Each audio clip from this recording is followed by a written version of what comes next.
You would definitely think, up against the 1-1, the Hilda, that the Aerothor will be the best choice. But I guess good read from Spirit, not banning it out, knowing that maybe it's not part of his hero pool. And maybe it's not the style that CFU is looking to play for, right? They're a slower team, but sometimes steady makes a best. And right now, CFU are one victory away from forging a path straight into the knockout stage. Team Spirit, one chance, one shot to stop them. Let's see, both junglers starting on purple buff. Hiko, weakness finder here. That's the choice of emblem for the 1-1. On the Inspire as expected. Z, there you go, Brave Smite on the Valentina. Not the Impure Rage, wants to stay sustainable in a lot of these team fights. Knows that Team Spirit at least have a lot of burst damage that he needs to just sustain away from. Tenacity too, the choice for Sing.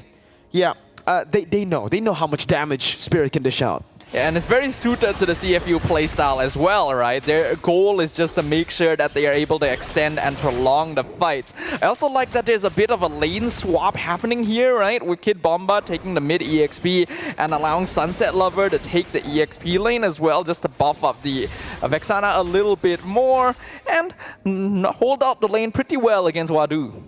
It's also interesting that Hiko was gone for the Master Assassin, so usually on the 1-1, you would actually like to play a lot more with the team, right? As soon as the laning phase is over, as soon as you have 2 items, you usually just want to play for your team. That's why a lot of 1-1s, even if you're in a winning matchup, they would much rather go for pull yourself together for increased cooldown on the Inspire instead of the Master Assassin. So we'll see just how good Hiko can play out this lane. Because by the time the laning phase is over, we're really not going to see 1-1 alone much at all. Unless Hiko just wants to show that he is capable of doing so. After game 1, I think Hiko Mania is at an all-time high. Savage in the M6 Swiss stage, and yet wasn't able to actually convert it into a victory. That does leave a bit of a sour taste in your mouth, I think we all can relate to that from our pub games when we're doing so well and yet not quite able to close it out. CFU, they definitely want to slow this game down, and I think Hiko also knows he's most likely not going to be threatened too often, so that could actually enable him to play more as an independent flanker instead. The Terrify, even the power of Wilderness coming down. AOG!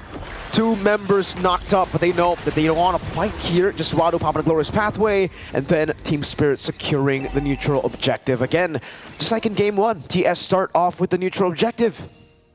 Yeah, I think it is quite expected, just based on the interactions between these two teams, that Team Spirit will usually get that first turtle. It is at the stage where not everyone's level 4 yet, so CFU actually not that comfortable with going for the team fight, since that's not really their style, right? It's not the typical path that they go for. From the second turtle onwards, though, it's a lot easier for them to challenge it. And I think it speaks to the way that the meta has developed, where even though we promote a lot of early game aggression and snowballing is stronger than ever, that first turtle actually doesn't make as much of a difference as it used to in the general scope of the game. And now for CFU, it's all about just, trying to make it even again, trying to go for the invades around the map. Detective with the Alpha. Yeah, the Alpha really does really well too, by the way, up against the Hilda, right? So Bomba's going to actually have a bad time, I would say, if he actually wants to go and invade the enemy jungle. CFU have many ways to deal with the Hilda. First, the Detective, obviously, with the Alpha. They can shred through the tanky boy, or tanky girl, that is Hilda. Bottom lane, we get to see a bit of action here as Hiko use it. Oh, good take by Sing, using SOD. But yeah, you can see the Master Assassin play a bit, but yeah, Sing just regens back to full, almost. Yeah, we have to note as well that CFU Gaming actually doesn't have a lot of burst, right? It's wholly Detective in the early game and a little bit from Z. Oh! First blood, 1 shot. Gets the 1 shot in the mid lane, set up perfectly by Sawo and Sunset Lover. Even without the Eternal Guard, that was just Terrify, Taunt, and then Stun from 1 shot. It was a 1v3 basically, but now this could be a 2v2. AOG not gonna count a Detective. Good taunt over to Terrify. Also not an Eternal Guard, but Wadu has revitalized OP! Implosion onto 3, but Bomba returns the favor. You can revitalize, I can revitalize. We can all just stand in this green pool. Literally 3-man implosion, and they came out with more health than they started because of the double revitalize there. CFU on top. Oh! The steal from 1 shot! Amazing steal. Bomba walks up, dishing about a bit of damage, just trying to zone them away. But even though the Soul Sever has been nerfed, It still works. Oh, what happened in the mid lane? Sing gets caught by Sunset Lover. Now 2-0, 2,000 gold lead for TS. This is a much bigger goal lead than Spirit were able to gain in game number 1, which really speaks to how slowly game number 1 went since it's only 2k. But this is very, very important for Team Spirit. CFU does need items to scale on Z and Sing. In comparison, Spirit has a bit more consistent pressure overall with One-Shot, Kid Bomba, and Sunset Lover. So they need to create as much of this space as possible. It's a similar situation to game 1, just that they have more tools to work with this time, right? The more goal lead they can create, the harder it is for CFU to play a slow, safe, counter-engaged gameplay style. Now it's back to slow. It's back to the Spirit tempo. This is what they like to do, especially when they have that gold lead, right? There's no real reason to go for any fights when there are no neutral objectives. So it's just a lot of screening, reading out where the opponents are, and then walking back, disengaging, poking them down. Great Curse Blast that connects onto 2. Sing will start to group up with the team. Okay, so CFU are actually making way to try to get, what, double lanes? Yeah, Sing goes back up top to try to match up Hiko's farm. Yeah, Team Spirit can continue doing this. Hiko has much higher mobility overall than Sing, and because he's playing with that Master Assassin, is actually not too badly equipped for direct 1v1s, right? So because of that, Team Spirit can play a 4+1 with Hiko being that one. Ooh, that stun there with Spear of Misery, but no follow-up. CFU is not looking to fight right now. Yep, they're both just waiting for the neutral objective. Spirit, AOG! Sing with the Purify already. That's going to be OP jumping over the shove. Shawo taking a lot of hits now with the Revitalize as well. That's a kill with the Implosion. One shot comes in from the side. Gets the Soul Sever to assassinate. Hiko on the turret. That's a Terrify as well. Alpha on the turtle. C walking up Eternal Guard over towards Bomba. But Wadu won't be able to take that punishment. It'll just be a trade. 2 members for Shawo and a turtle. Yeah, so far so good though for Team Spirit. Like I mentioned, the more kills, the more snowball they can get, the more they force CFU into an uncomfortable situation. We already know that they like to play slow. They want to play responsive.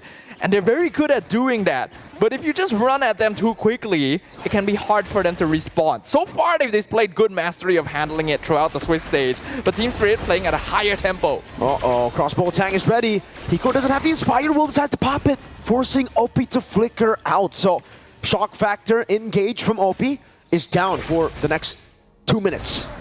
And a really important battle spell for CFU as well. It's not just a way for them to start fights, it's a way for them to counter fights when Team Spirit decides to overextend.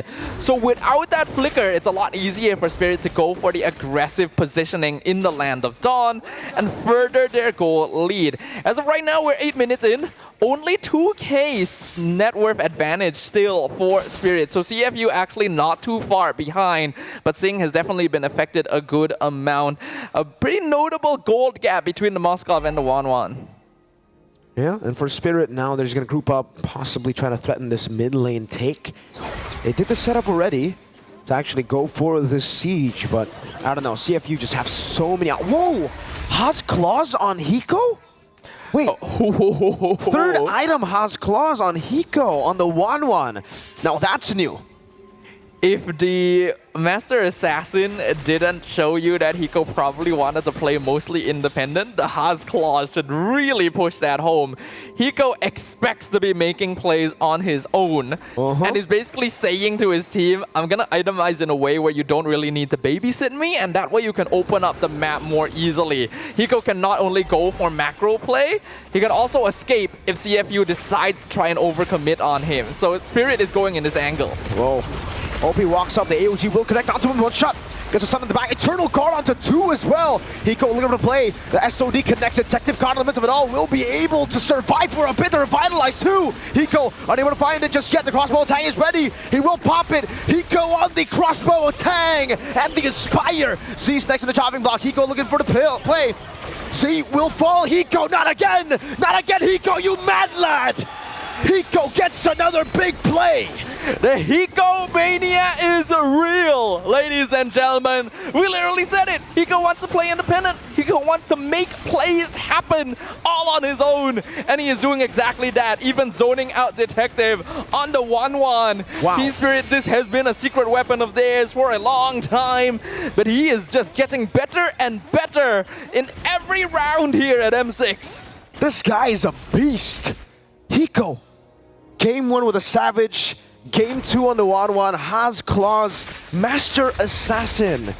No wonder he wants to come in and clean up technically. AOG, uh-oh, Detective. You can Spear of Alpha, but Hiko can just continue to chase and he will choose to just accept his fate. Has Claws, Malefic Gun. Wow, okay, hold on. Hiko, that might be a bit too crazy, my guy. OP gets the shove back finally. That's a shutdown over. OP gets the punish. Hiko, a bit too aggressive. Pops the Purify built-in. Purify a bit too early as well. Bamba taking a bit of punishment. Still has the Lord of the mid lane. Sing just finished the Marksman Trinity. 10.5 minutes, pretty slow, all things considered, but at least it is done. But Spirit not letting up. Yeah, Sing has to take a big amount of damage. Now they're going to have to give away tier 2 in the mid lane. It should be all tier 2 taken down up top by minions, and then they're rotating towards that bottom lane to take the final tier 2 of the map. Spirit finally breaking through to that roughly 4k net worth advantage where they can really say that they are starting to pressure CFU in a way where they can no longer afford to really slow down the game too much. Turtling at this stage, especially in this meta, has become a lot more difficult with the amount of tools that you can get and the need to really have map control to actually solidify your farm. Even though they got a pretty good ambush onto Hiko previously, Team Spirit is showing that they are a 5-man unit. Hiko is not the only threat you need to be worried about. And that is putting a lot of pressure onto OP. He's basically the only way that CFU can guarantee good engagements onto their opponents. Yep. And now it's a tier 2 in the bottom lane. All tier 2s taken with the Lord advantage earlier. Spirit will just play again with their 4,000 gold lead here. I think the best play is to actually just freeze up the waves, which they are doing right now.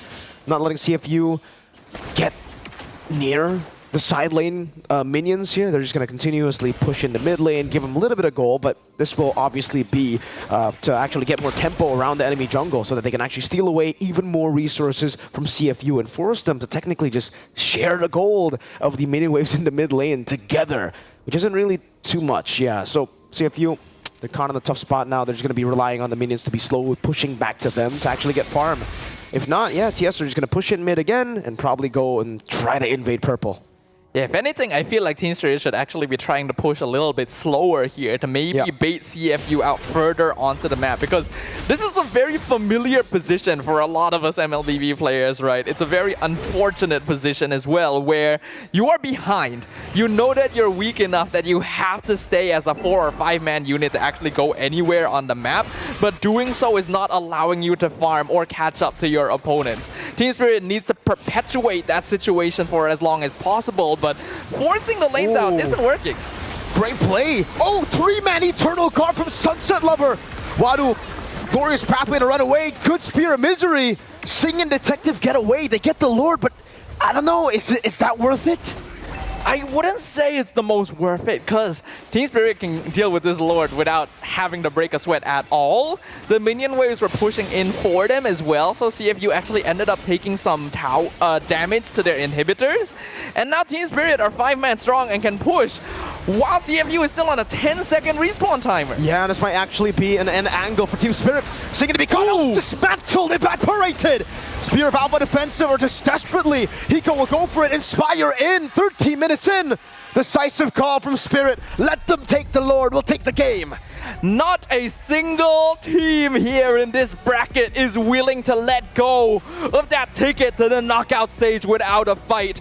Full series throughout the entirety of the day, as we are down to one final game between Team Spirit and CFU Gaming. Only one shall be able to join the others in the knockout stage, and the other once again is facing that dreaded 2-2 bracket.